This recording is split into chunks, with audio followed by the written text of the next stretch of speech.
নমস্কার বন্ধুরা, শাশুড়ি বৌমার কিচেনে আপনাদেরকে স্বাগত জানাই।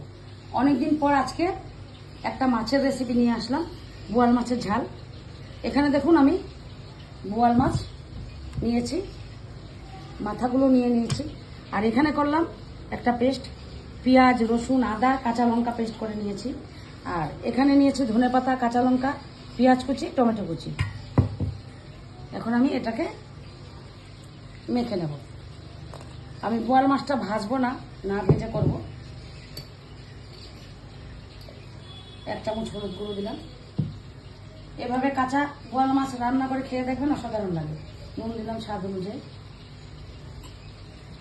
টমেটো কুচিটা দিয়ে দিলাম।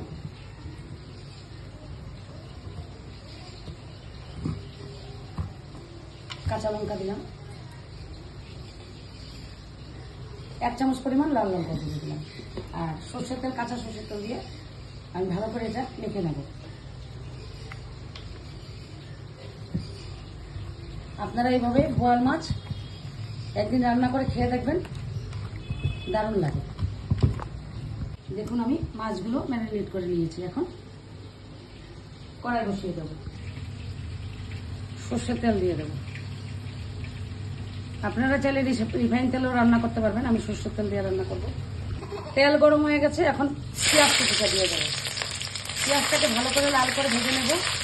আর এই মাছের রান্নাটা আমার মা অসাধারণ রান্নাতো, খেতে খুব স্বাদ হতো।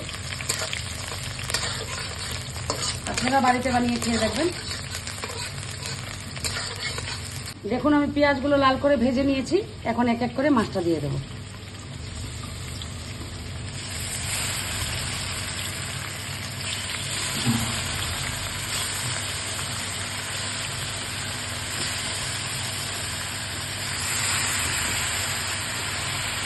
হালকা ধুয়ে আমি অল্প সামান্য পরিমাণ জল দিয়ে দিলাম।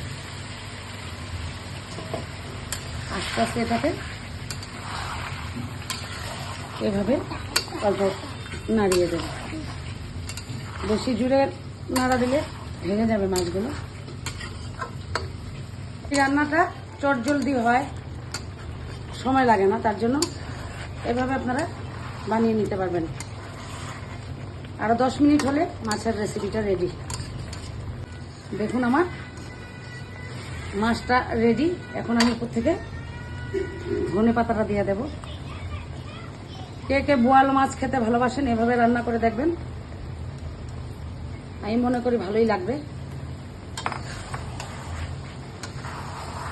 যদি আমার এই রেসিপিটা আপনাদের ভালো লেগে থাকে, লাইক করবেন, শেয়ার করবেন, আর আমার পাশে থাকবেন। এক এক কোথা থেকে দেখছেন আমাকে কমেন্ট করে জানাবেন।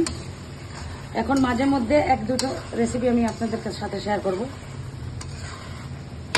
দেখুন আমার বোয়াল মাছের রেসিপিটা রেডি। যদি ভালো লাগে আপনাদের পাশে থাকবেন, আর আপনারা বাড়িতে বানিয়ে খেয়ে দেখবেন, অসাধারণ লাগে গরম ভাতের সাথে। ধন্যবাদ।